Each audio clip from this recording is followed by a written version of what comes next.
ဆရာအခုဒီနေ့တင်ပါเนาะနှစ်ခုရှိရเนาะတစ်ခုကကျွန်တော် router မှာ DHCP service ဖွင့်တာ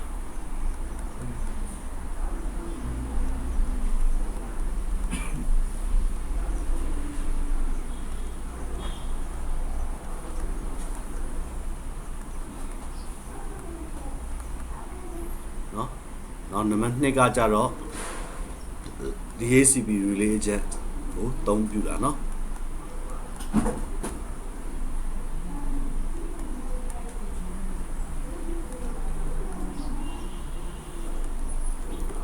နှစ်ခုเนาะ Okay အဲ့တော့အခုနံပါတ်1အနေနဲ့ဆရာ DHCP service ဖွင့်တာကိုပြမယ်เนาะတင်မှာအခုနှစ်ခုစတင်ပေးမယ်เนาะအခု router မှာ DHCP service ဖွင့်တာကိုပြပေးမယ်အဲ့တော့မပြခင်မှာဆရာတို့က DHCP protocol ကြောင့်အားလုံးရင်းနေပြီးသား IP တွေကိုဘာလုပ်ပေးမှာလဲ automatically assign ချပေးမှာเนาะဒါပေမဲ့ဆရာတို့ theory တော့သိဖို့လိုတယ်ဥဒါဆရာတို့က Cisco router မှာဖွင့်မှာဆိုတော့ဒါ router တစ်လုံးပေါ့เนาะဟလားrouter မှာဘာ run မှာလဲ DHCP server DHCP server run မှာအဲ့တော့ဆရာ router ပုံမဆွဲတော့ DHCP server ပုံမဆွဲတော့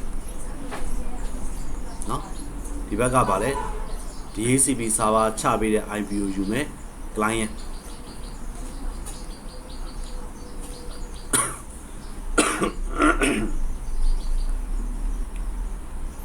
ဒါ Swiss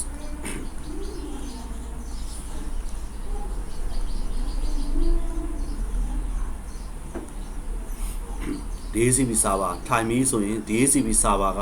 သူကိုယ်တိုင် static IP ဖြစ်မှရမယ်เนาะဆိုတော့ static IP ဖြစ်ကိုဖြစ်ရမယ်မှာဖြစ်သူရဲ့ IP က 192.168.0 ဘယ်လောက်လဲ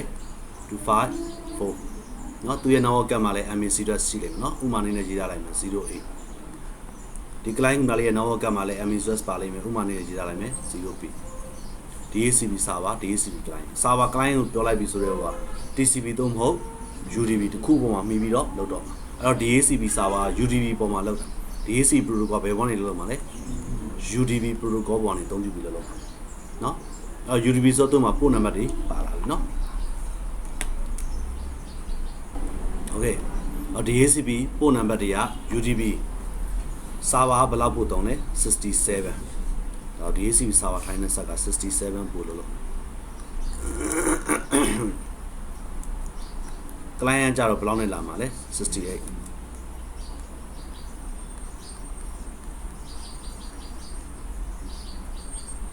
เนาะ UDP Okay client 68เนาะ server ဒါဆိုတော့ client ပို့ရော server ပို့ရောပုံမေးရှိเนาะအဲ့ DHCP server နဲ့ client ကြားမှာ IP ရဖို့အတွက်လောက်သွားတဲ့ process လေးတွေเนาะပြောပြမယ်တခုသိတာမှာ DHCP server ကိုဆရာတို့က run လုပ်မယ်ဆိုရင်တရားပေါ်ဆရာ DHCP scope ဖန်တီးပေးရတယ်เนาะ scope ဆိုတာကเนาะဟလာ client တွေကိုချပေးမယ် start IP NIP တွေကိုပြောလိုက်တာเนาะအဲ့ဒါဆို scope ဆိုတဲ့စကားလုံးသုံးတယ် address range လို့သုံးလဲရပါတယ်เนาะ client တွေကိုချပေးပါလေ address range ရှိတယ်เนาะအဲ့ address range ကိုချပေးမယ်အဲ့လိုချပေးတဲ့အခါမှာဘာတွေပါ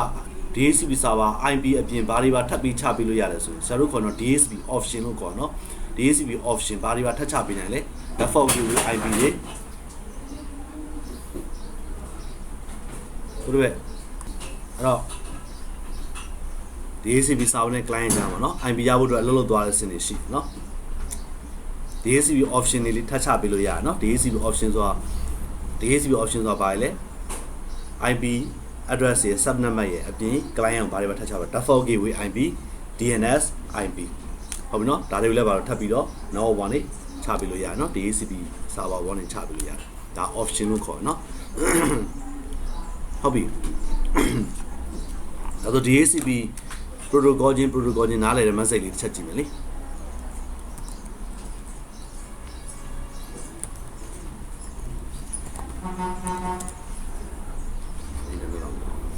Okay အခုဒီမှာမြင်နေရလေကဒါ DHCP เนาะ server နဲ့ client ကြားမှာပို့မဲ့ message ပေါ့เนาะဒါ application layer ပေါ့ဆိုတော့ data လို့ပြောလဲရတယ်เนาะဒါ application layer data တွေဖြစ်သွားပြီဒါတွေကြတော့ DHCP protocol ချင်း server နဲ့ client ကြားမှာနားလဲမှာသူတို့ဒါတွေနားလဲလိမ့်မယ်เนาะဟလာအဲ့မှာစတို့เนาะတရားတွေကုန်ပါလိမ့်မယ်ကွာเนาะဟလာ operation code တွေ hardware type တွေ hardware အတွက် LAN တွေ position เนาะဟလာ ID တွေ block second flag တွေ ပြီးရင် client ရဲ့ IP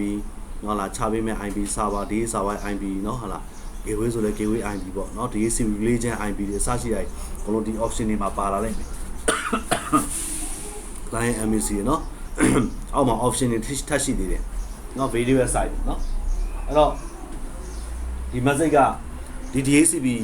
ပို့မဲ့ data ပေါ့เนาะdata ကเนาะလားတေချာပေါက်ပေါ့เนาะတေချာပေါက်ကဆရာတို့ခုဆိုရင်ဆရာတို့ဒါ UDP နဲ့ပို့မှာဆိုတော့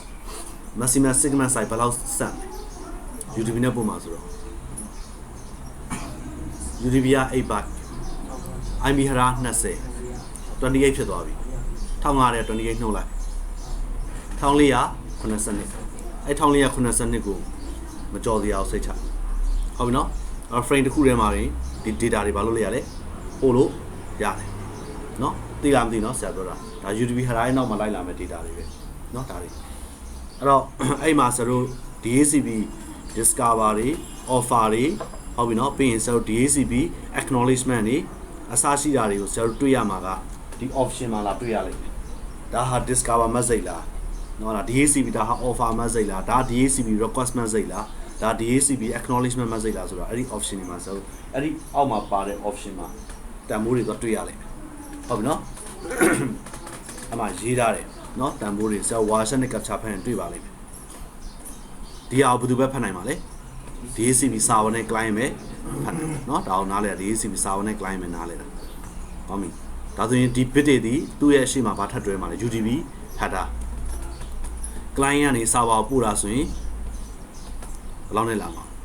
client ကနေ server ပို့တာဆို UDP header မှာ source ပို့က68 destination ပို့က67နဲ့လာလိမ့်မယ်ဟုတ်ပြီနော်ပြီးတော့ IP header ရှိဟုတ်ပြီနော် IP header ပြင်ပါလာပြီလေ Ethernet header ဒါ frame ဖြစ်သွားပြီနော် Ethernet header နားလေလားအကုန်တွဲတတ်ရမယ်နော်ကောင်းပြီအဲ့ဆိုခုစမယ်နော်ကျတို့အော် DHCP server နဲ့ client ကြားမှာလေအလုပ်တာ IP ရောက်တော့အလုပ်တာအများနဲ့အဆင့်၄ဆင့်ရှိတယ်စာရီမှာဒီလိုပဲအများနဲ့ပေါ်ပြကြလိုက်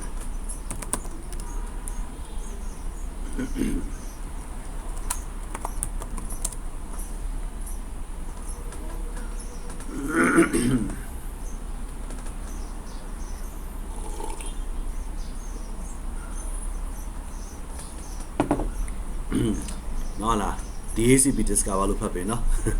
DCHP discover လို့ဖတ်သူလည်းရေးတာလွယ်ပါဟုတ်ပြီနော်ဗာလဲ DHCP ဘာလို့လဲ discover လို့ပြင် DHCP ဗာလဲ offer request acknowledgement စာရီမှာအဲ့လိုပဲပြကြလိမ့်မယ်နော်ဒီလေးစင်းဟုတ်ပြီအဲ့ဒါခုပြမယ်အဲ့ဆရာတို့အနေနဲ့က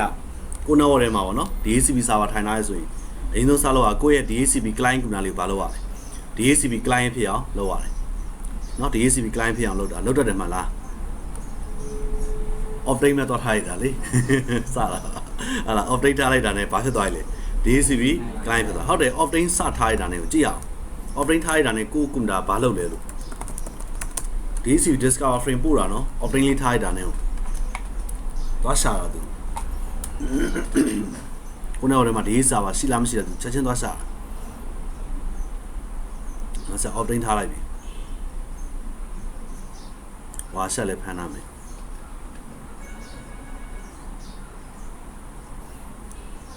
ဝါဆက်ဖမ်းရတယ်ဆိုတော့ Cisco router တို့ဘာတို့ကနေပို့မဲ့နော်ဟာလား frame တွေရှိလိမ့်မယ်အဲ့ဒါတွေတော့ဖယ်ကြည့်နော်ဒီကောင်လေးပြောတာနော်ဒါတွေဖယ်ကြည့်ရမယ်နော်ဦးဆက် okay လို့ပြောလိုက်ပြီမဒီတွေ့လားဘာလို့ပြီး DHCP discover နောက်တစ်ခါပို့တယ်နောက်တစ်ခါထပ်ပို့တယ်တွေ့ရနော် discover လုပ်နေမှာ server မှမတွေ့နော်လောက်တာအဆင်ပြေဆုံးရှိနေအဲ့တော့ဒီမှာ DHCP client လေးကသူ့ကို DHCP client ဖြစ်ဆိုတာနံပါတ်1သူကတော့ DHCP discover frame ပို့တယ်တဲ့ဒါဆို DHCP discover message ဘယ်လိုပို့လဲဆိုတော့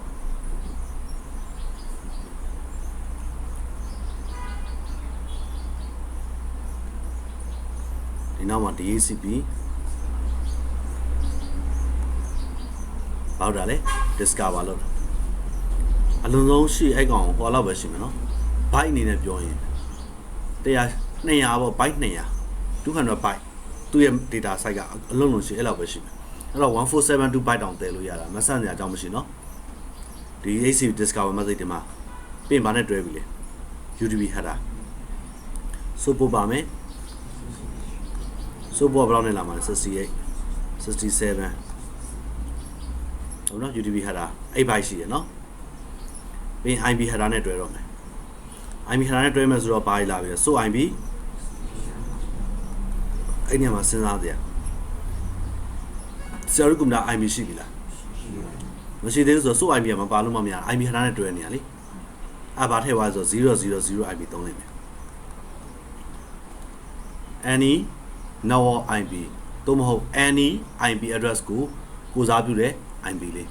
တွေ့ရနော်ဒီနေရာမှာအစားထိုးသုံးရတာ000 destination IP ဘယ်လောက်သုံးလဲဆိုတော့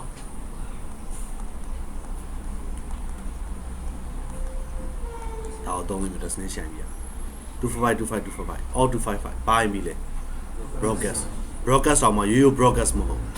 ရှိသမျှနောက်တိုင်းကိုစားပြုထားတဲ့ broadcast IP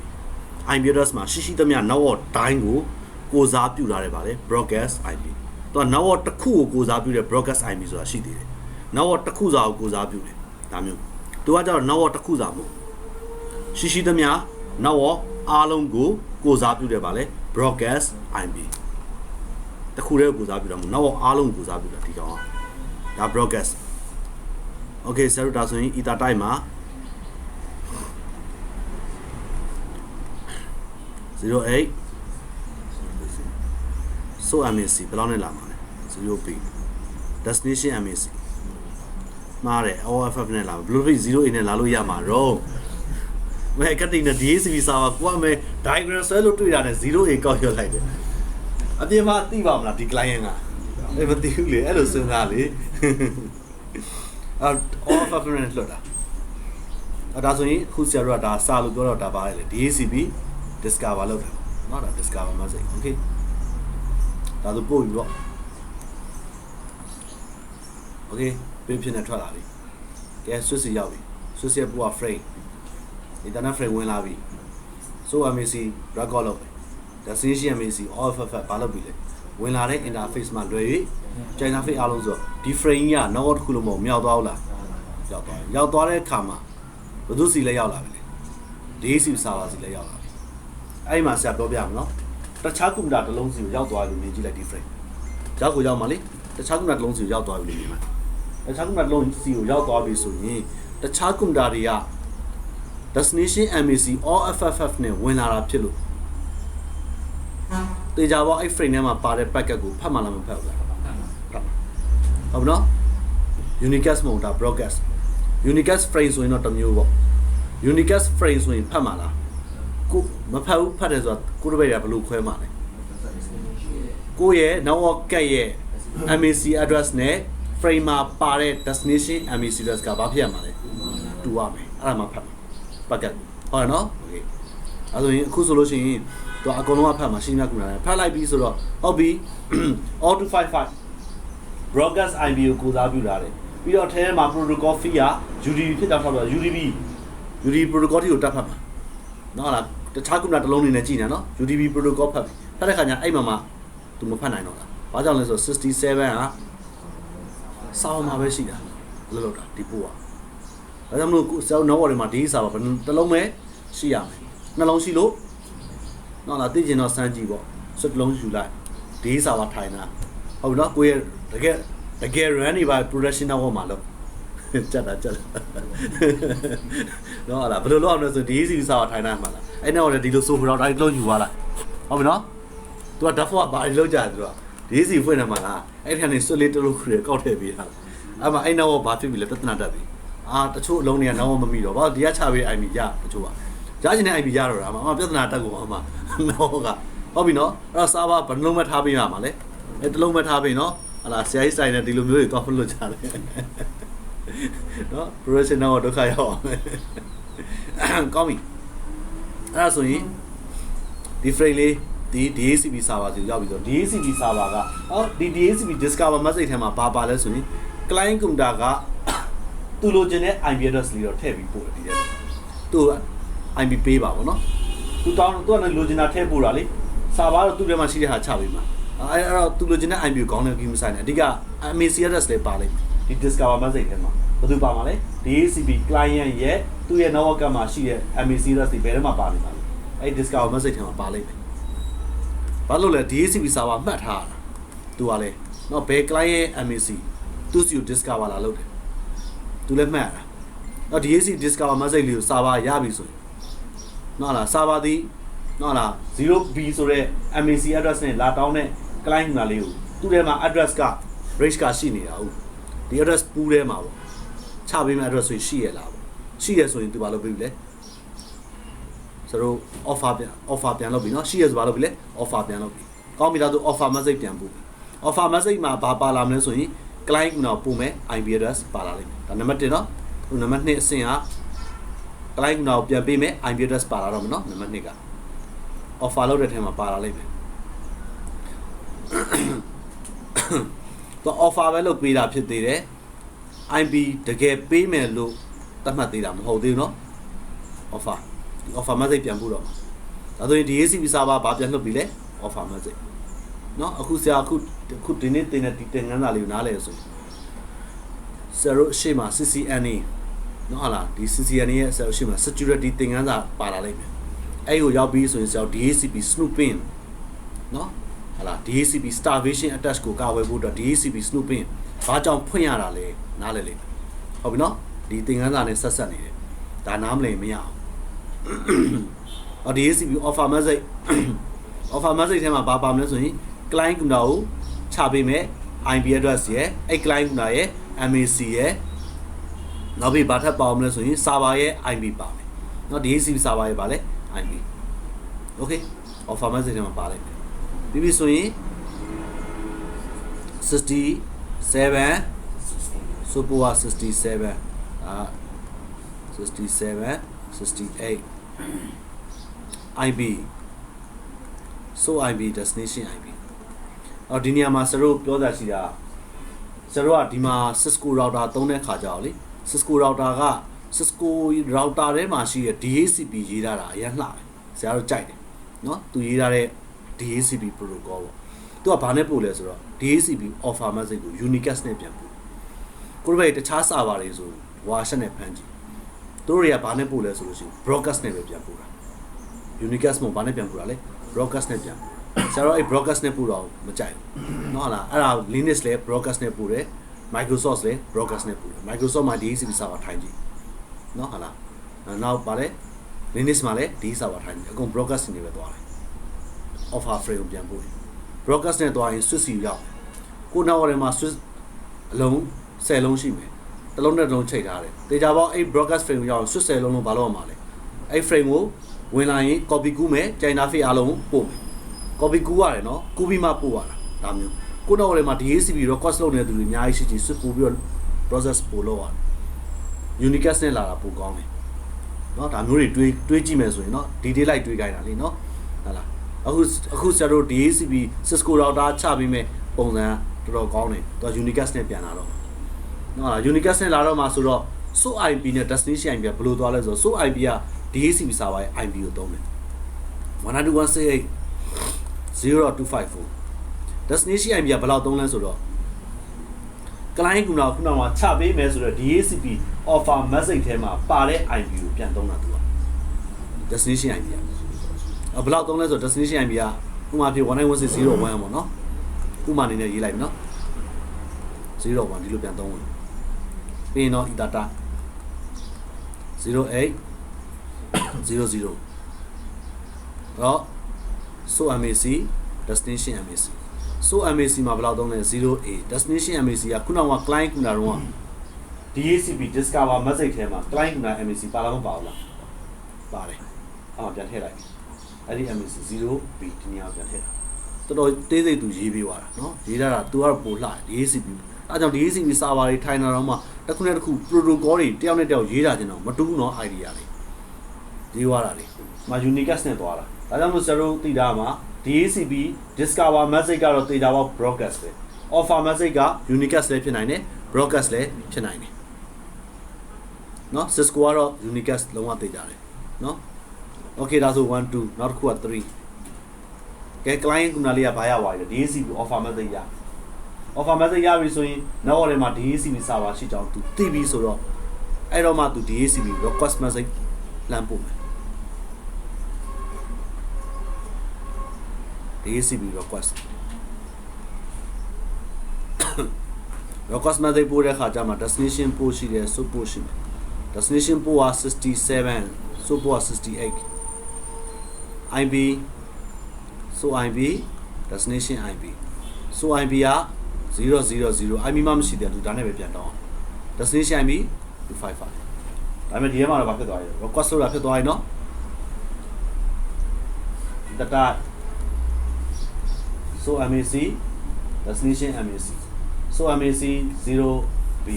destination MAC or FF ပို့လိုက်တယ် Swiss ရောက် Swiss က copy ကူအားလုံးစီပို့ DHCP server ပြန်ရောက်လာပြီ DHCP server စီကိုရောက်လာတဲ့အခါမှာ DHCP server ခုနကတော့သူ offer လုပ်ထားတဲ့ MAC address အခုဘာလာလုပ်ပြီလဲ request လာလုပ်ပြီဆိုတဲ့အခါကျတော့မှနံပါတ်4ဆင့်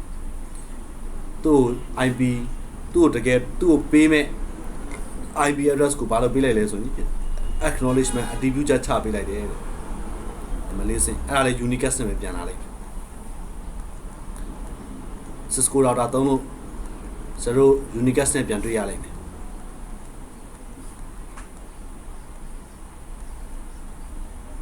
68 67ပဲဖြစ်သွားတယ်နော်ပြီးရင် so IP destination IP နော်ဒီထဲမှာ acknowledgement ဖြစ်သွားတယ်နော် so IP ကဘယ်လောက်လဲလား 1916025 destination IP က 192.168.0.1 data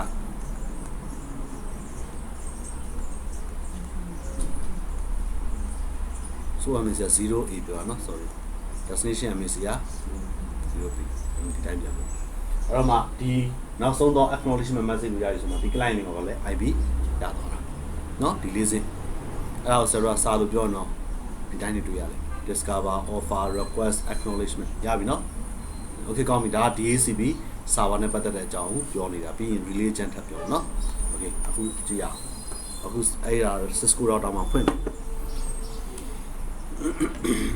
Cisco router မှာဖွင့်မယ်ဒါပေမဲ့ Zero အနေနဲ့ recommend ပေးတာလေ real မှာ Cisco router မှာ DHCP service နောက်များလာပြီဆိုရင်မဖွင့်သင့်တော့နော်ဟုတ်လား control plane နေအကြမ်းသုံးပါနော်ဘာကြောင့်လဲဒီ process တွေကဘယ်ပေါ်မှာ run ရတာလဲ control plane မှာ run တာခုန तू ကစာကြိုကြည့်တာလို့နော်အရှိအောင်သိလိုက်မယ် control plane ဆိုတာ router မှာရှိတဲ့ CPU run တွေကိုဘာဖြစ်လဲသုံးဆွဲမဲ့ process တွေကိုအဲ့အလုပ်လုပ်တဲ့နေရာကိုဘာလို့သုံးတာလဲ control plane ဟုတ်ပြီနော်မောင်ကမုံချမ်းကြိတ်တော့မှာအဲ့တော့ကိုနောက်ထဲမှာ network ကွာနော်လားကိုစီမှာ network နော် DHCP server run တင်လားမ run တင်လားဆိုတော့ fiber ဆိုတော့ network ချပြီးမှဆရာ10 network ကိုခွဲလိုက် network ပေါင်း select 16နဲ့ခွဲလိုက်မယ်ဆိုတော့0 to 65535ဆိုတော့ထားပါနော်65536ပေါ့65,536 network အဲ့လောက်ထိရှိတယ်အဲ့ network တွေကိုဘာလို့မှာ DHCP server ကနေပဲ IP ချပြီအဲ့ဒါကို Cisco router ဘောကနေပြီးတော့ပဲ configure ချပြီးမယ်ဆိုရင်နောင်နာတွေကြီးကြရအောင်ဟုတ်ပြီနော် okay ကောင်းပြီအဲ့ဒါဆိုရင်ဇရိုက DHCP relay agent DHCP server တည်တဲ့ထိုင်ရမယ်အဲ့လိုလာမှာနော်ထိုင်ကြပြောတော့မှာဒီserver ဒါကြောင့်မို့ဇရို Microsoft ကထုတ်တဲ့ DHCP server သို့မဟုတ် Linux DHCP server တခုခုပါဖြစ်လေတည်တဲ့ထိုင်ရမယ် router မှာ DHCP server ဖွင့်တာမျိုးလုံးဝမလုပ်ပေးရဟုတ်ပြီနော်နောက်တော့နေရင်တော့ပြဿနာမရှိဘူး router မှာဖွင့်လိုက်ဒါအလွယ်တကူလုပ်တာလေနောက်တော့များလာရင်တော့လုံးဝမလုပ်အောင်ဒီကိစ္စတွေဘာဖြစ်အောင်လဲရှောင်ရှားဟုတ်ပြီနော်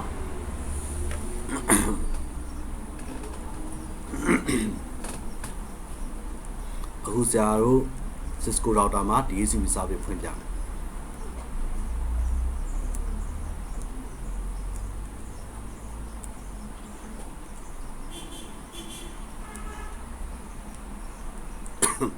router 1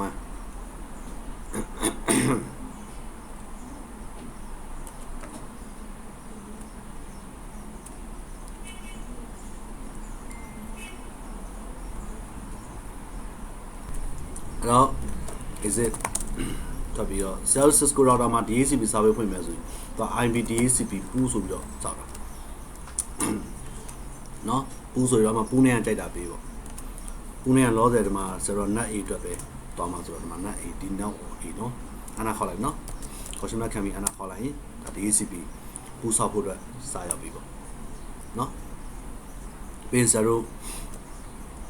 မတူအောင်မှာ034ရ command နေရှိတယ်နော်အဲ့မှာ0ကျင်ညာမှာ network ဆိုတာကျင်ညာမှာ network မှာ network ဆိုတာ network ပဲရောက်ပါ network ဆိုတော့ command ဟုတ်တယ်မ network ဆိုပြီးအဲ့တော့ကိုယ့်ရဲ့ network က 192.168.0 တော့လေ0ခေါ်ရှင်မဲ့ထပ်ခံရင် subnet မှာထပ်တောင်းမယ် 255.255.255.0 အော်ကိုယ့်ရဲ့ဒီ network လေးကိုကျင်ညာလိုက်အောင်ဟုတ်နော်ကို network က00လေးအနာခေါ်ပြီးပုံမှန်ဆိုဒီစစ်နဲ့ပြီးသွားပြီ IP စကြပြီဒါပေမဲ့ကျောင်းအနေနဲ့တေချာပေါ် router ရှိလို့ default gateway IP မပါလို့မရအောင် default gateway IP ကကြတော့ဘာနဲ့ချမလဲဆိုတော့ဒီမှာ default router ဆိုတဲ့ command ရှိတယ်ဟုတ်ပါလေဘာ router လဲ okay default router ဆိုပြီးတော့ထည့်လိုက် DFA ULD default dash router ရဲ့ IP ဘယ်လောက်လဲ 192.0.0.254 အနာခေါ်နော်ဒါ default router ပြီးရင်0 DNS IP ပါတစ်ခါရေးချပေးခြင်းချပေးလို့ရတယ် DNS IP စာပါ8.8. customer တွေခံကြည့်ရောနော်မသိ 8.8.8.8 နဲ့ 8.8.4.4 ဒါဆိုဒါ DHCP option တွေဖြစ်သွားပြီနော် client က IP တောင်းလိုက်တာနဲ့ပါပြီလေ DNS server IP မှာချပေးမယ်နောက်တစ်ခုကဆရာဒါလေးဒီကောင်လေးနဲ့ထပ်ထည့်ပေးလိုက်မယ် domain name လေးက net a.org ဆိုတာလေးထပ်ထည့်ပေးလိုက်ပြီးပါပြီ alright man ဆရာတို့ပြောပြမယ်နော်ဒီမှာ 19160.254 IP ပေးထားတယ်ဟုတ်မနော်ဒါဆရာနော် IP ပေးထားတာဆရာပေးထားတဲ့ IP အဲ့ဒီ IP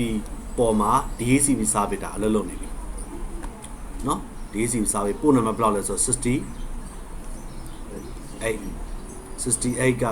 client ဆို67နော်7လုပ်လုပ်နေပြီကောင်းပြီ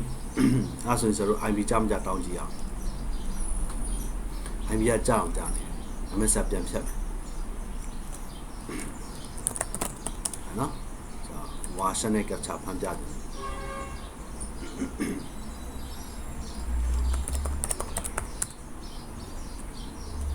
။ဝါရှပြန်ဖွင့်မယ်။နောက်ကမှလည်းကြာ process ကိုပြန်ကြည့်ကြ။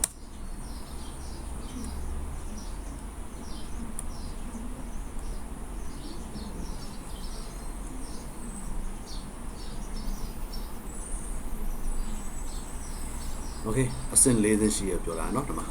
IP ကြပါလိမ့်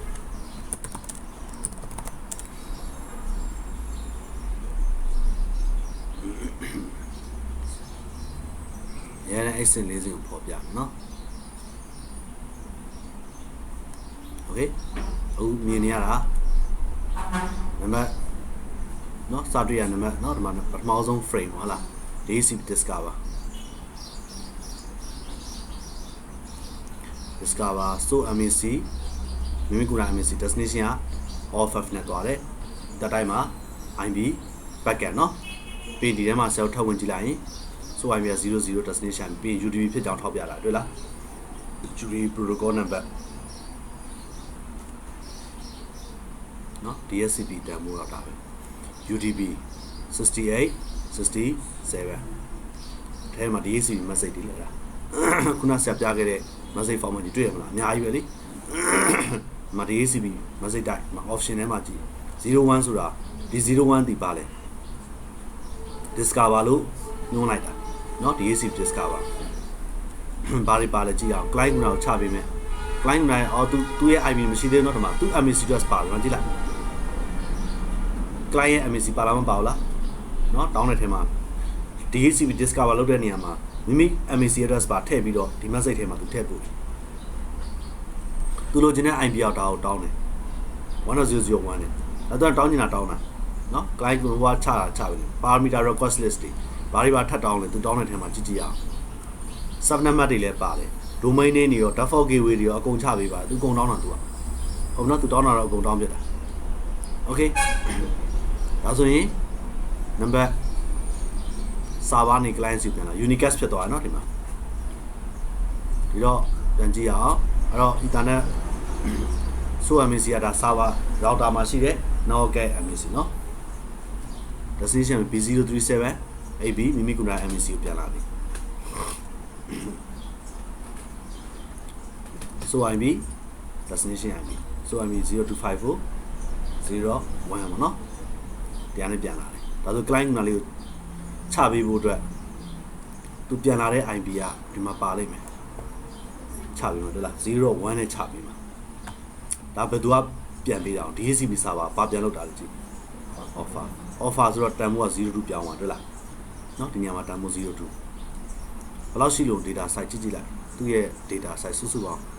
ဘယ်လောက် byte ရှိတယ်လဲမချက်ထောက်လိုက်300ပဲရှိဘယ်လောက်လဲသူပြန်တော့ byte 1472လေ1480ကျော်စံ300 byte လို့ကျွတ်တယ်လေတွေ့လားဟုတ်ပြီเนาะပြီးနောက်ဆုံးနောက်တတိယမြောက်တစ်ခုကဘာလုပ်တာဖြစ်သွားလဲ request လုပ်တဲ့အချိန်မှာဘာနဲ့ပဲပြန်သွားလဲ broadcast နဲ့ပဲတွေ့ရနော် request လုပ်တဲ့အချိန်နဲ့ broadcast ပဲအဲ့ဒါဒီမှာတော့ဘာပြောင်းသွားဆို request လုပ်တာပြောင်းသွားလိုက် request ကြောင့် value 03ဖြစ်သွားနော်အဲ့ request ဒါဆိုနောက်ဆုံးတစ်ခုကဘာလဲ acknowledgement ACP acknowledgement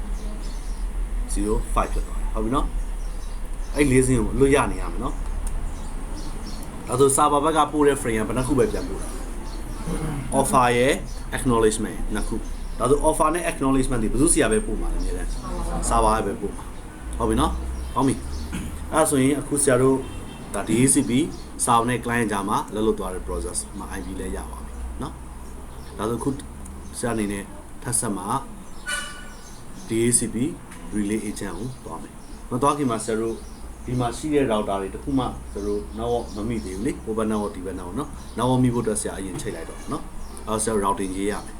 routing ရမယ်ဆိုတော့ routing ရေးတဲ့ပုံစံကိုလည်းကိုယ့်ဘက်တွေတည်ပြီးသား no IP DHCP ကို network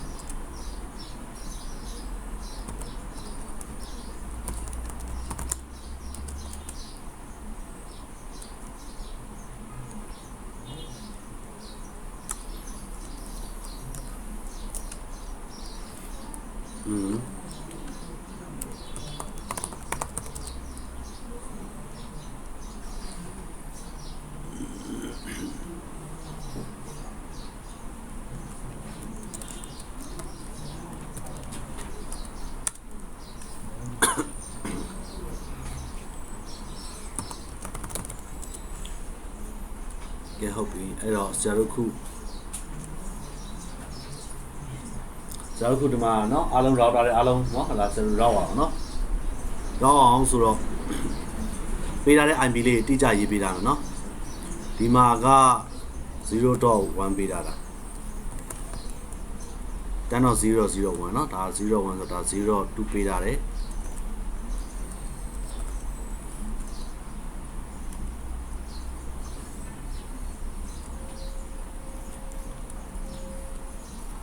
ဖို့ဆိုတော့ဒီမှာ5ပေးထားတယ်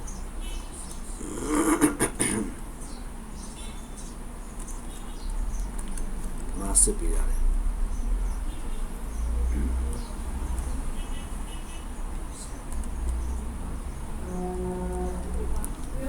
စစ်ဒီမှာဘယ်လောက်ပေးရဆိုတော့9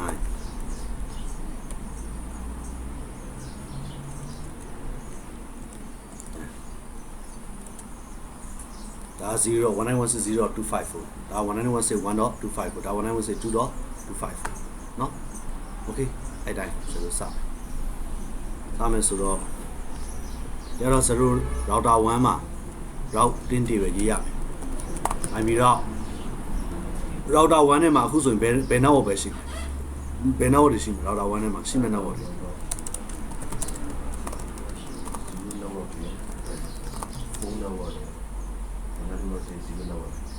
ဟုတ်တယ်191600 နောက်ရဲ့ CO ပဲကြည့်နော်00နောက်ပေါ့ပြီးရင်Dano 04နောက်ရှိအောက်မှာ4 Dano 00ပါ0နောက်ပေါ့တောင်းလေးတွေပဲ3ခုပဲရှိသေးတယ်ဘယ်တော့တွေလိုသေးလို့ထပ်ထည့်ရမှာ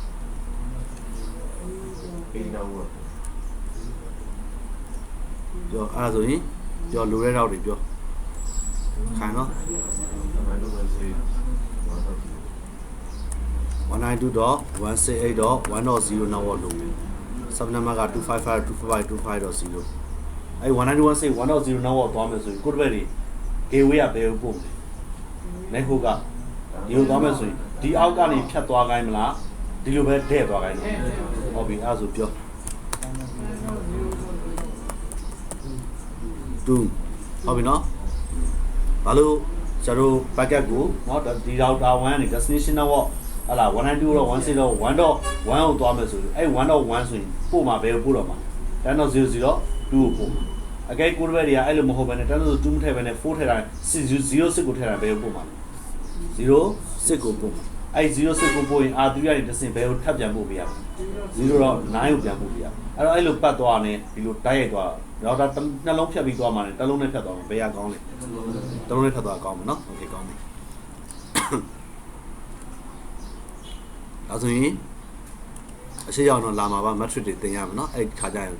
ကိုတို့ပဲထပ်ပြီးတော့နားလဲလာနိုင်မယ်ဟုတ်ပြီအခုဒါက1916 1.0ဒါအခုဆရာ2ကိုထပ်သွားမယ် 2.0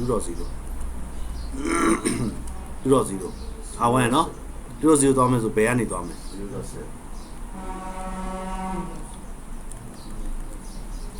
6ကဲဒါဆို10.00 8ဆိုရင်အဲ့တော့ရှိဘူးလား10.00 8 sub number က255.255.255.252နဲ့သွားမှာအဲ့ဆိုရင်ဘယ်ကနေသွားမလဲ2ကသွားမလား06ကသွားမလား6ကသွားလဲအတူတူပဲ02ကသွားလဲနှစ်ကြောင်းလုံးရေးပြနှစ်ကြောင်းလုံးထည့်ပြအဲ့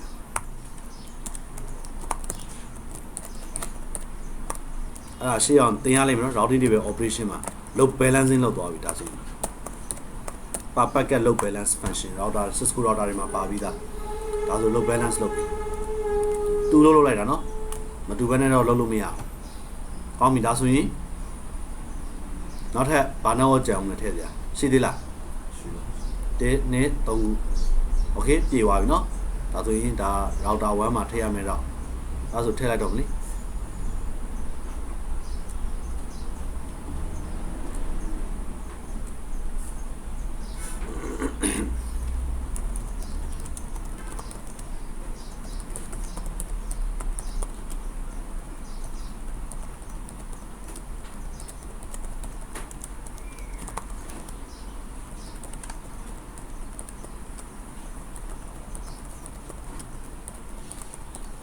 စစ်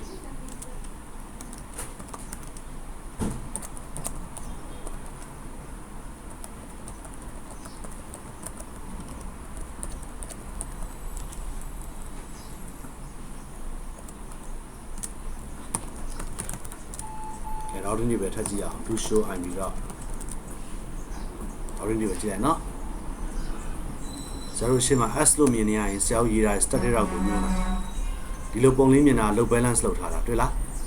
နှစ်ခုလုံးပြတာရယ်နော်ဒီနောက်တော့သွားရင်ဒီကလည်းသွားလို့ရတယ်ဒီဘက်သွားလည်းရတယ်ဒါတော့လမ်းကြောင်းတစ်ခုတည်းပဲနော်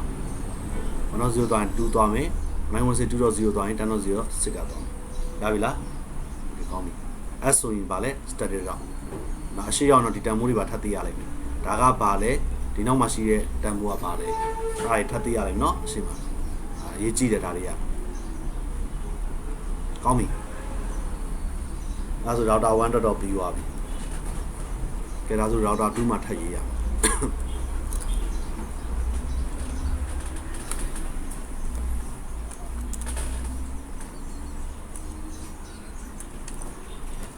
နိုင်ပြီတော့ကဲ router 2ကနေ destination ကိုဘာထပ်ထည့်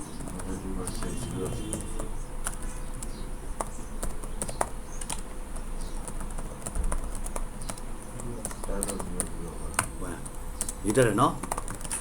Destination တော့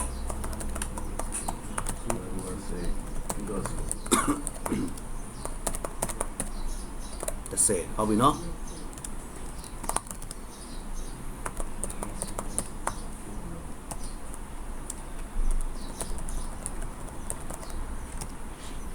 တန်းတော့ 001 ဟ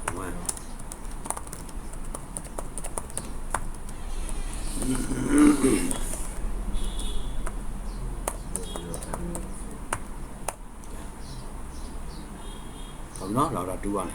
ရပြီလားနားလေနော်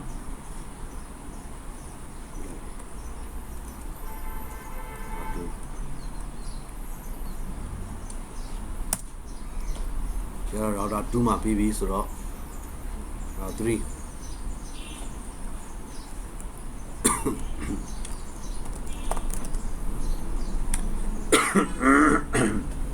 when I do the message of 0 0 255 or 255 or 255 or 0 10 or 0 0 5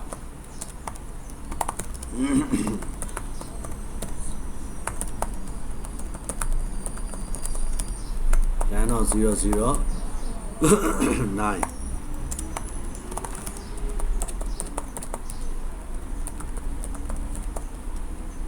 10 or 0 0 ပါလေ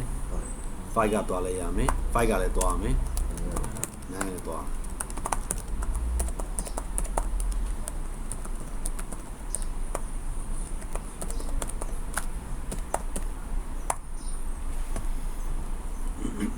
Okay ဒါဆိုရင် copy ကူးမယ်ဘယ်လိုလဲ R2 နော် no sorry R3 မှာရေးတယ်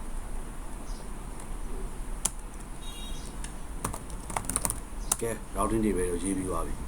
ဒါဆိုတော့တေချာပါအားလုံးပါဖြစ်လေနော်ဟောနေပြီနော်မိမိဆောက် IP လေးတစ်ချက်လောက်ထည့်ပြီးတော့နော် pin test လုပ်ကြည့်ပြီးတော့ IP တွေမထည့်တော့ DHCP server ချပြီး IP နဲ့သွားကြမယ်0 1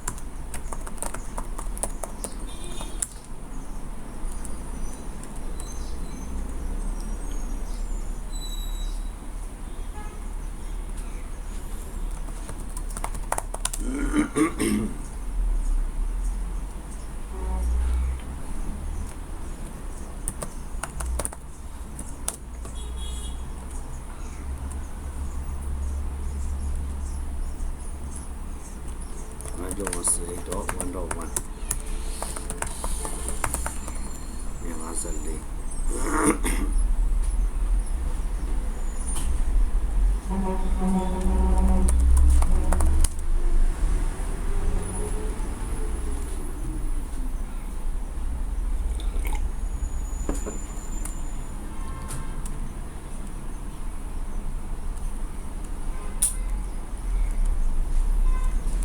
2.168 တော့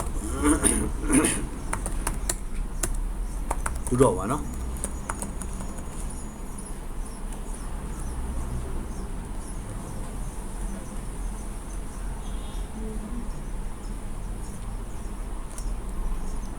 ကဲအဲ့တော့ pin လိုက်တော့ဒီကနေပဲ192.168တော့01တော့ဒါဘလုံးဖြတ်မယ်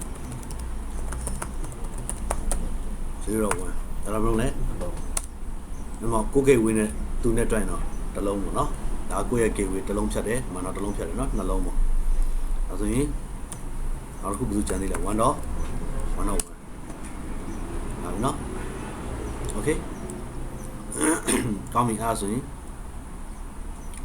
နောက်ရအားလုံးမိနေပြီဆိုတော့ဆရာသိပြီကဲအခုဒါဆိုဆရာတို့သွားမယ့်သင်ခန်းစာ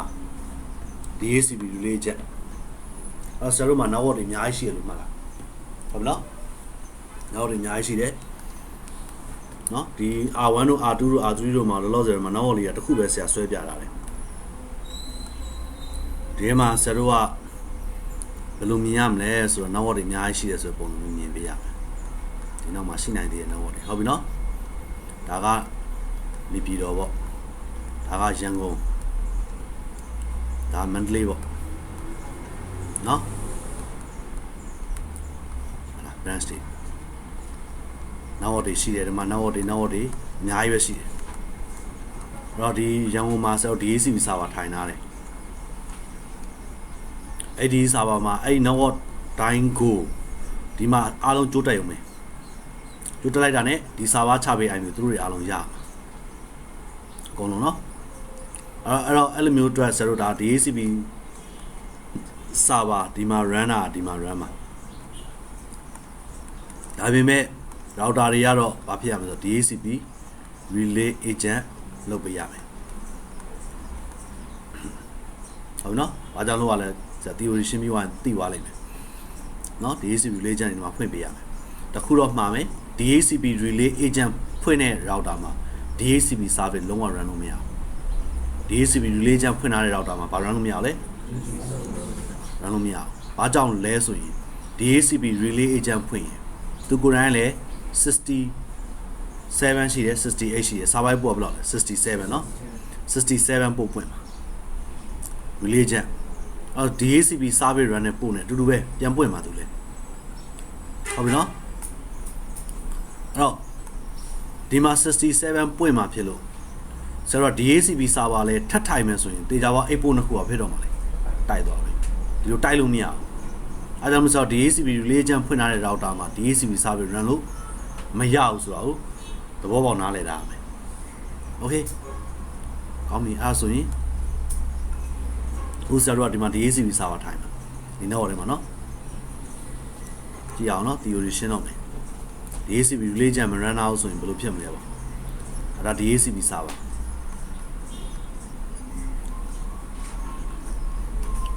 ဒီဘက်ချမ်းမှာ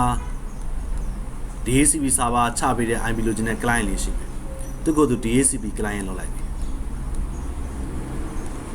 သူကသူ DHCP client လောက်ဆိုသူနောက်ပေါ်မှာသူဘာလုပ်ပြီလဲ DHCP discover message ကိုပို့မှာဒါ switch ကလေးသူချိန်ထားတယ်သူ DHCP discover message ပို့မယ် DHCP discover message ကဘာနဲ့လာမှာလဲ or 255ဟုတ်ပြီနော် or 255တနည်းပြောရင် destination MAC ပါလဲ or FF နဲ့လာโอเคဒါဆိုရင်ရောက်လာပြီဆိုရင်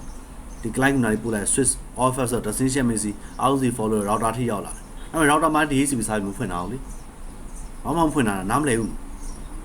ဒီ client လေးပို့လိုက် DHCP discover သူလည်းနားမလည်ဘူးအဲ့တော့ client ကသူ့ network ထဲမှာပဲသူရှာတော့ network ထဲမှာ DHCP server ထိုင်တာရှိလားမရှိတော့ IP မကြောက်ဘူးပေါ့ရှင်းရှင်းလေးပဲဟုတ်ပြီနော်အဲ့ဆိုဆရာတို့ကဘာလုပ်ချင်တာလဲဆိုတော့ဒီ client ကပို့လိုက်တဲ့ DHCP discover message ကိုဒီ server ထိကိုဆိုတော့ရောက်စေချင်တာ forward ထပ်ပို့ခိုင်းတာဒီဘက် channel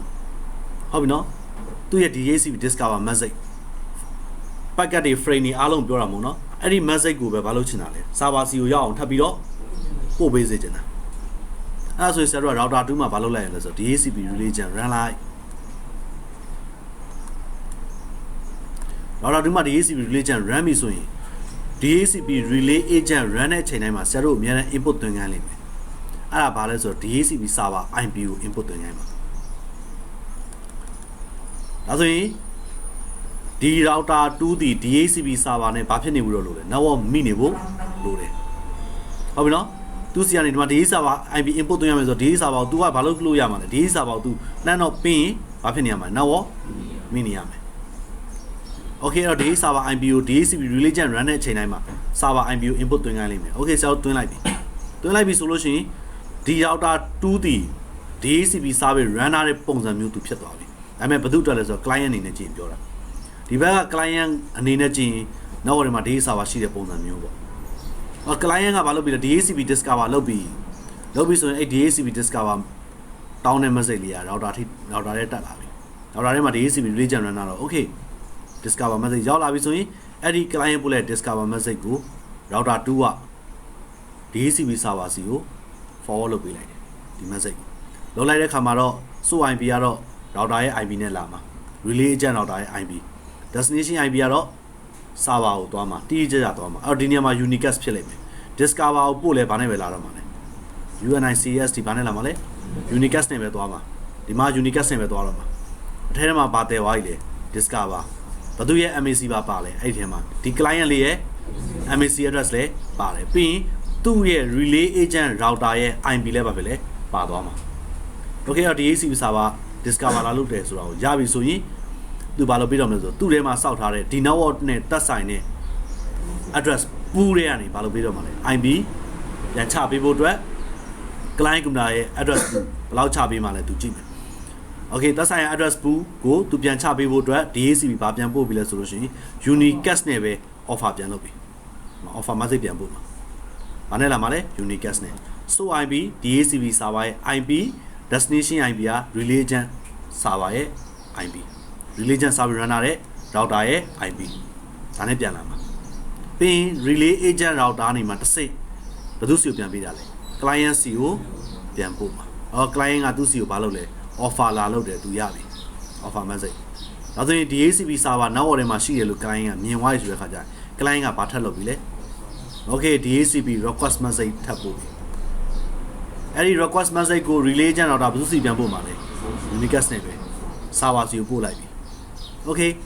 server စီကို request message ပို့လိုက်ပြီခုနကတော့သူ offer လုပ်ထားတဲ့ client သူစီကို request လာပြီဆိုတော့ acknowledgement ပြန်ချပေးမယ်အဲ့တော့မှဒီမှာ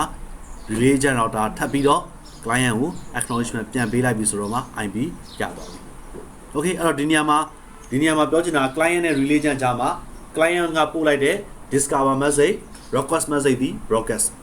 ဒါပေမဲ့ relay agent ကနေပြီးတော့ DHCP server စီကိုထွက်သွားတဲ့အချိန်တိုင်းကဗာနဲ့လဲ unicast တွေပဲဟုတ်ပြီနော်ဘာလို့အဲ့လိုထွက်သွားနိုင်တာလဲ DHCP relay agent router ထဲမှာ server ရဲ့ IP ကိုထည့်ပေးပြီးသား so IP မိမိ relay agent router ရဲ့ IP destination IP ကဗာလဲ server ရဲ့ IP ဒါနဲ့ထွက်နားရလား okay ဒီလိုပုံစံလေးအဲ့တော့ဒါ DHCP relay agent router နဲ့ DHCP server ကြားမှာက unicast တွေပဲဖြစ်မှာဖြစ်ပြီးတော့ relay agent router နဲ့ client ကြားမှာတော့ပုံမှန်ခုန DHCP server ပို့တဲ့အတိုင်းပဲပြန်ဖြစ်လိမ့်မယ်ရမလားကောင်းပြီဒါဆိုရင်ဆရာတို့ခု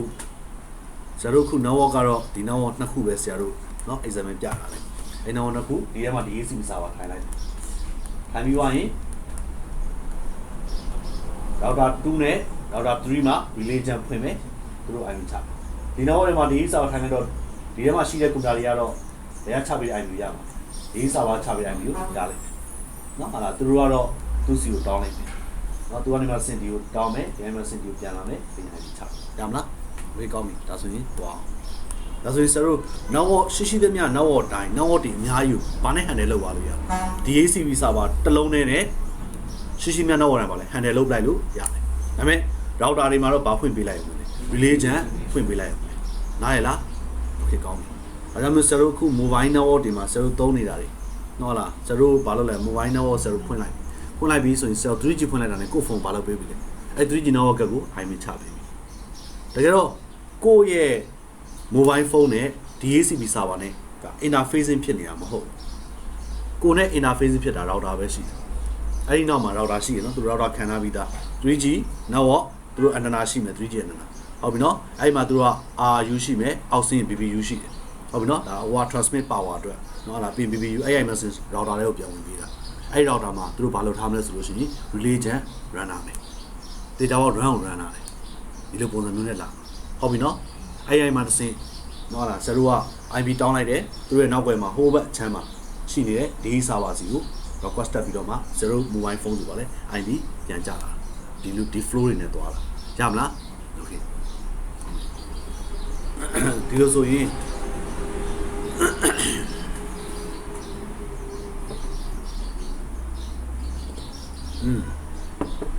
လို့ဆိုရင်ဆရာတို့ခုဘာလုပ်ကြမလဲဆိုလို့ရှိရင်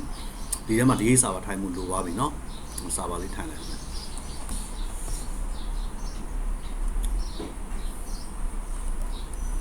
ဆရာ IP ထည့်ကြည့်လိုက်เนาะဒီ server ရဲ့ IP ဘယ်လောက်ပေးရလဲ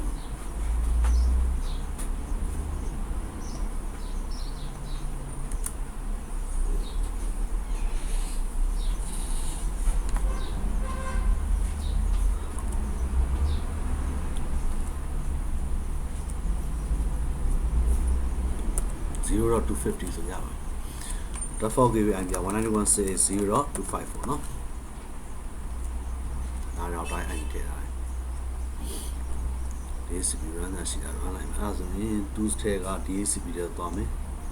ဆရာမှာ network က3ခုရှိတယ်เนาะအဲ့တော့ဆရာ scope 3ခုစောက်ပြလိုက်ရမယ်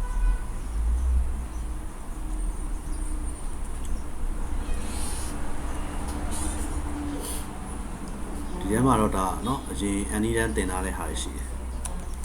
เนาะခြာလာထားတယ်အဲ့တော့ဒါလေးပြန်ဖြတ်လိုက်ပါမယ်ဒီပြန်ဆောင်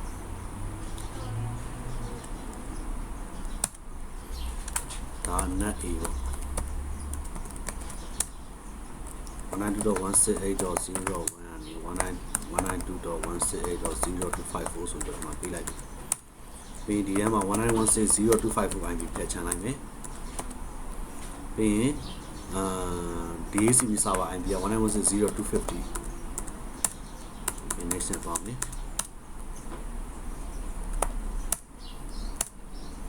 router ရဲ့ IP က 192.168.0 ဘယ်လောက်လဲ254ပြီးဒီမှာကျတော့ net.a.org ဆိုပြီးမယ်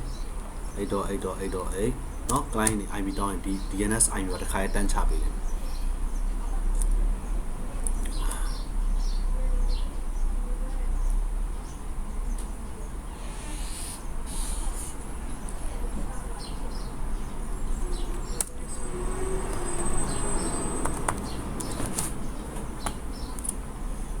အဲ့ DHCP protocol နောက်ရေးတဲ့ကောင်တော်တော်ရစ်တယ်internet နောက်ချိတ်ထားလို့မချိတ်တာအဲ့တော့အဲ့တွေသွားရှာနေเนาะမရှာလဲရပါเนาะအဲ့လောက်ထိတော့မပိန်းကြပါဘူးလုပ်တဲ့လူတွေလည်းเนาะအရင်တော့မစစ်ဘူးအဲ့ဒါတွေကနောက်ပိုင်း server 2008ကနေစစစ်တယ်2008 R2 ကနေ2008ပြောတယ်2008ကနေစစစ် now what be 192.168.1.1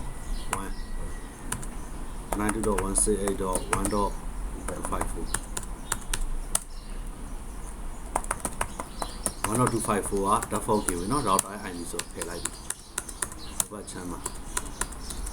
အဲ့ဘက် network ကိုကြာပြီဆိုရင် default gateway က 192.168.1.254 ဖြစ်ပေးရမယ်အင်းသူတို့လည်း DNS IP ပါလို့ချင်းသူတို့ net.org လို့ပြလိုက် net.org ခုနကဟိုမှာ net a တော့ထည့်ရเนาะဒါ 8.8.8.8တလုံးမထည့်ရတော့เนาะအဲ့ဒီအများကြီးထည့်တော့တစ်ခုပဲထည့်ခိုင်းလိုက်တော့ကြာလို့ဒီညာ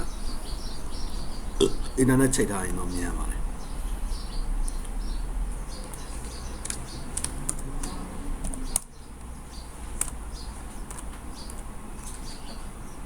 နောက်တစ်ခုက net b ပေါ့နော် net c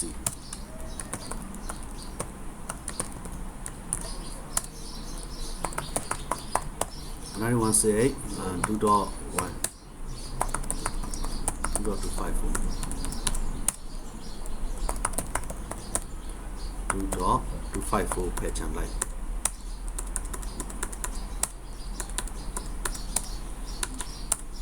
192.168.2.254 ကနေချပေးရ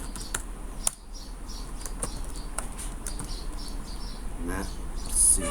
c.org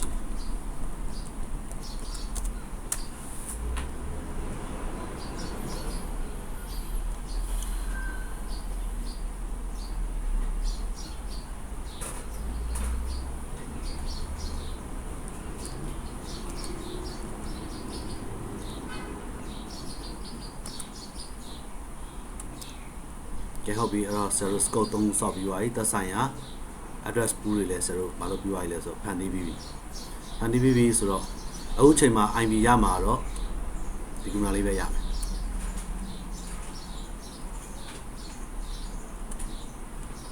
obtain တောင်းကြည့်အောင်သူကတော့သူ့နောက်ထဲမှာပဲ DHCP server ရှိနေတာဟုတ်တော့ IP ရသွားပြီပေါ့ဟုတ်နော် okay zero ကအခုကဘယ်ကိုသွားတော့မှာလဲဆိုတော့ router 2 network B နဲ့ router 3 network C network B ရ2 network C ရ2ဟုတ်ပြီနော် Windows HP 02 က network B မှာရှိတယ်သူ IP တောင်းကြည့်အောင်သူကြလာအောင်မလား IP ကမကြလာသေးဘူးဘာကြောင့်ဆိုတော့ကိုယ့်ရဲ့ router မှာဘာမရသေးလဲ DHCP Religion မရသေးမကြလာသေးဘူးမဆောက်ရမ်းမယ်နော်ဒီမှာ okay လို့သူ IP ကြမှာမဟုတ်သေးဘူး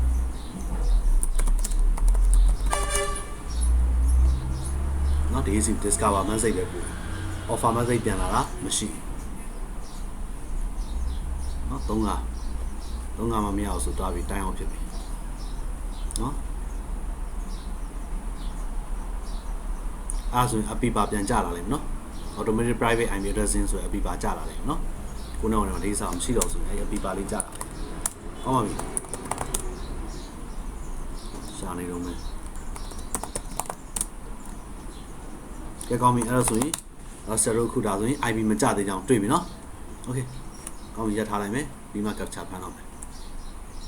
မကြသေးဘူးအော်ဆရာအခုဒီမှာpage name တခုတော့ပေးထားလိုက်မယ်အော် sorry ဆရာ IP ပြဿနာတက်ပါနော်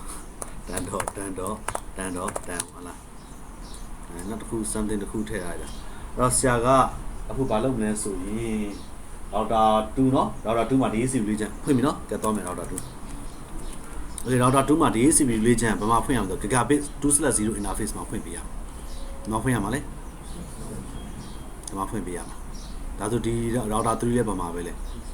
ဒါဆိုဒီဘက်မှာ network ထပ်တိုးလိုက်တာဆိုရင်အဲ့ဒီတိုးတဲ့ network ရဲ့ interface မှာထပ်ထည့်ပေးရမယ်เนาะဒီဘက်မှာထပ်တိုးရင်ဒီမှာလည်းထပ်ထည့်ပေးရမယ်เนาะ okayဒါ network เนาะ network ဆိုတော့ switch နဲ့ချိန်ထားမယ်ကွာကွန်ပျူတာတွေပဲရောက်သွားရင်เนาะအဲ့လိုမျိုးအောင်ပြီဒါဆိုရင်အခု router 2ရဲ့ gigabit 2/0 မှာ DHCP region တော့ဖွင့်တော့မယ် INTG 2/0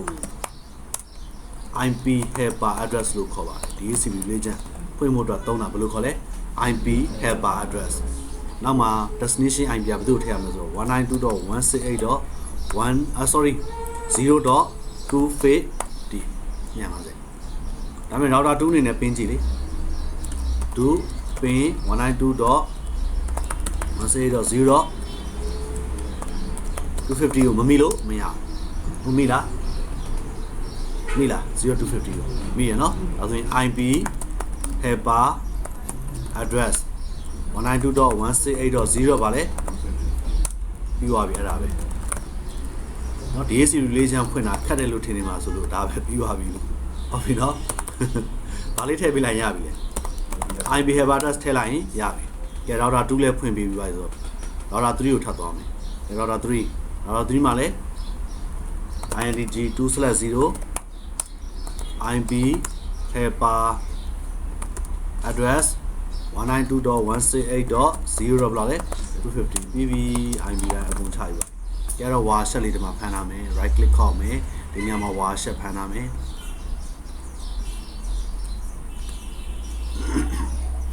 DHCP မစိတ်ထွက်သွားတာကြီးကြည့်မယ်ဒီဘက်ကလည်း client ကလည်း IP လှမ်းတောင်းတော့မယ်နော် device ဆက်သွားပြီ IP တောင်းတော့မယ် okay လုံးမယ်ဒီမှာလည်း warshet ဖမ်းထားမယ်နော်ကဲအတီးတော့နော်သူနေရာနဲ့သူအကုန်လုံး warshet တွေတော့ set လို့ဘာလို့ထားပြရဆိုတော့ဖမ်းပြီးသွားပြီကဲစမယ်နော်နောက်ပိုင်းမှာ frame တွေ packet တွေရဲ့ပုံစံမြင်စေခြင်းလို့လုပ်ထားတာတော့ပေါ့လားမသိဘူး။အောင်းမကြည့်ရအောင်။ IP ရောက်လာပြီ DHCP discover လုပ်တယ်။ဒီဘက်မှာ DHCP discover ဘယ်လိုထွက်သွားကြည့်ကြည့်အောင်။ဘာနဲ့ထွက်သွားလဲ။ unicast နဲ့တွေ့ရနော်။ unicast နဲ့ so IP 0.1.254 ဆိုတဲ့ IP ကနေ 0.250 စီကိုထွက်သွားတာ။အထဲမှာတော့ပါလဲ DHCP discover message relay agent သူဒီ relay agent IP ဖြစ်ကြောင်းထောက်ပြလာပြီးသား client MAC မိမိခုနကတော့ IP လှမ်းတောင်းလိုက်တဲ့ကွန်ပျူတာရဲ့ MAC address message တိုက်ကဘာလို့တာလဲ discover လုပ်တာတွေ့ပြီနော် okay တောင်းလိုက်တာအဲ့ဒါ DHCP server နေဘာလုပ်ပေးလိုက်ပြီလဲ 0.250 1.254 စီကိုပြန်လုပ်ပေးလေ offer message ပို့လိုက်တယ်ချပေးမဲ့ IP က 1.1နော်လားဘာတွေပါမလဲ subnet 255.255.255.250 တွေပါမယ်ပြီးရင် domain name nabi.org တွေပါမယ် router 1.254 တွေပါမယ် DNS server ဘာတွေလဲ 8.8.8 ရဲ့ 8.8.8 တခုပဲဆက်ချပေးလိုက်နော် 8.8.8 ဒါတွေပါမယ်ပြီးလိုက်တဲ့အထက်မှာ okay အဲ့ဒါဆိုရင် client ပြန်ကြည့်တော့ client ကရပြီ 1.254 ကနေ 1.1 စီကိုပြန်ပေးပြီ offer သူရပြီ offer ရတော့ဘာလုပ်လဲ request လုပ်ပြီ request လုပ်တဲ့ခါကျတော့ထုံးစံတိုင်း relay agent ဘယ်သူစီပြန်တက်လဲ server စီကိုပြန်သွားပြီ okay server နေဘာပြန်လာပြီလဲ acknowledgement ပြန်လာပြီဆိုရင် client လေးဒီ information ပြန်ရောက်ပါဒါဆို client လေး IP ရပါကြည့်ကြည့်အောင်နော် okay ဒါဆိုရင်ဆရာနောက်ဒီနောက် B ထဲမှာရှိမဲ့ခုနတိုင်းမှာဆရာ IP ပေးစရာလိုသေးလားဒါဆိုရင်နောက် C လည်းထပ်သွားကြည့်ရအောင်နောက် C လည်းဒီတိုင်းပဲပေါ့ IP လှမ်းတောင်းလိုက်တော့မယ်ဒါဆိုရင်ဆရာတို့ခုနောက်ထဲမှာရှိတဲ့ client ခုနလေးတောင်းတဲ့ IP ဒီဘယ်ထိပဲတက်တာ relation router ထိပဲသွားတာ router မှာတစ်ဆင့်ပဲကိုသွားတယ် server ရှိတဲ့နေရာကိုတက်မတ်ထွက်သွားတယ်ဟုတ်ပြီနော်တက်မတ်ထွက်တယ်ဆိုတော့ unicast ကိုပြောချင်တာနော် unicast နဲ့ထွက်သွားတာကိုပြောချင်တာ okay ရပြီပင်းကြည့်အောင်ပင်း 192.168.0.250 ပင်း 192.168.1.1 okay အားလုံးနေပြီရမလားကောင်းပြီအဲ့ဆိုရင်ဆက်ခဏနားအောင်နော်